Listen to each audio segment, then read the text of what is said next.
Tidak ada penataan, akhirnya tidak terwujud. Nomor 3, Keputusan Menteri Pendayagunaan Aparatur Negara dan Reformasi Birokrasi nomor 348 tahun 2024 tentang mekanisme seleksi P3K berdasarkan skala prioritas. Seharusnya yang menjadi skala prioritas adalah profesionalisme, pengalaman pedagogik yang teruji dan senioritas. Tapi terasa aneh dengan Kepmen ini ternyata lebih mengedepankan kemampuan kognitif guru minim pengalaman belum bersertifikasi. Tentu kami yang sudah senior ini tidak bisa dong bersaing dengan guru-guru yang baru lulus kuliah. Mereka belum banyak bebannya, karena kalau kami bebannya di rumah tangga segala macam, di sekolah dan lain-lainnya. Yang muda usia, yang baru lulus kuliah, mereka bebannya belum terlalu banyak dengan kami. Kami berbeda dengan organisasi guru lainnya, bukan untuk menuntut kesejahteraan, karena kami sudah mendapatkan TPG dari pemerintah dan kami sangat mensyukurinya. Kami bukan menuntut kenaikan TPG, tidak. Tapi menuntut agar nominalnya disesuaikan dengan masa kerja kami, yang sebenarnya dihitung sesuai tahun berjalan. Jangan sampai kami sudah mengabdi lebih dari 20 tahun, tapi yang diakui hanya 4 tahun. Ini kemana yang 16 tahun lebihnya? Kenapa dianggap goib? Jika ada rencana kenaikan TPG, maka utamakan besarannya sesuai senioritas, tanpa ada perbedaan nominal antara PNS dan non-PNS. Jadi aneh kalau kemarin disinggung di pidato Hari Guru Nasional atau yang disampaikan oleh Bapak Menteri Abdul Muti itu benar-benar belum memenuhi rasa keadilan bagi kami, karena ada perbedaan nominal antara PNS dan non-PNS. Kenapa yang PNS dihitung dengan 1 kali gaji pokok, kami hanya naik 500.000? Di mana rasa keadilannya? Dan itu akan terus mencederai hati guru, terutama yang swasta.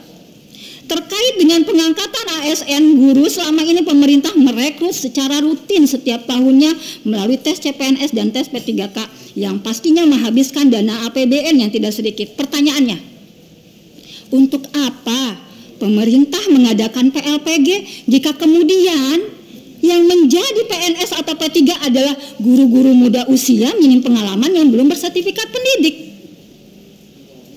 Apakah pemerintah belum cukup untuk menguji kompetensi kami yang telah lulus tes tulis, tes akhir, tes praktek untuk memperoleh sertifikat pendidik guru profesional? Sehingga kenapa harus diuji kembali dengan soal-soal tes CPNS yang sebenarnya nggak aplikatif di ruang kelas? Tidak bisa kita terapkan pada anak-anak sekolah TK, SD, SMP, enggak bisa. Karena itu hanya mengandalkan kemampuan kognitif saja. Mengapa pemerintah tidak memprioritaskan kami yang sudah bersertifikat pendidik lulusan PLPG yang diakui profesionalismenya itu sendiri oleh pemerintah untuk dijadikan ASN guru? Mengapa pemerintah tidak pernah membuka peluang tanpa tes bagi kami dalam pengangkatan ASN guru? Tidak pernahkah terbayangkan oleh pemerintah bagaimana guru-guru senior nih mau menjelang pensiunnya aja masih harus berjuang ikut tes, ya? Dari pedesaan aja harus ke perkotaan, harus menyeberang sungai segala macam. Demi apa?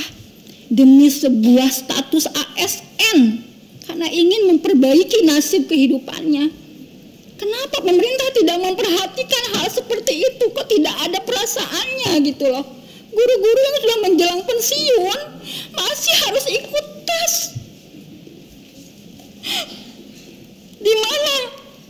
Di mana penghargaan pemerintah atas dedikasi dan pengalaman kami? Pemerintah memang membuka pendaftaran ASN guru bagi guru swasta, tapi lagi-lagi itu bukan dikhususkan bagi kami yang sudah senior. Tidak, itu hanya untuk umum, bukan untuk kami yang sudah senior. Mana janji Presiden Prabowo yang ingin memberikan penghargaan sebesar-besarnya kepada jasa-jasa guru yang kepada kami yang sudah lebih tersertifikasi? Kami ini sudah lebih tersertifikasi dibandingkan PPG. Bukankah salah satu syarat dalam jenjang karir selalu mempertimbangkan lama masa kerja sebagai bukti dedikasinya? Semakin lama masa kerja maka kemampuannya akan semakin baik dan tingkat penguasaannya akan pekerjaannya pun akan semakin fasih. Dalam Undang-Undang Sistem Pendidikan Nasional tahun 2003 catat disebutkan bahwa guru mempunyai hak untuk memperoleh promosi dan penghargaan berdasarkan apa? Pengalamannya. Itu tercantum di Undang-Undang Sisdiknas tahun 2003. Lalu apakah undang-undang tersebut tidak berlaku bagi kami?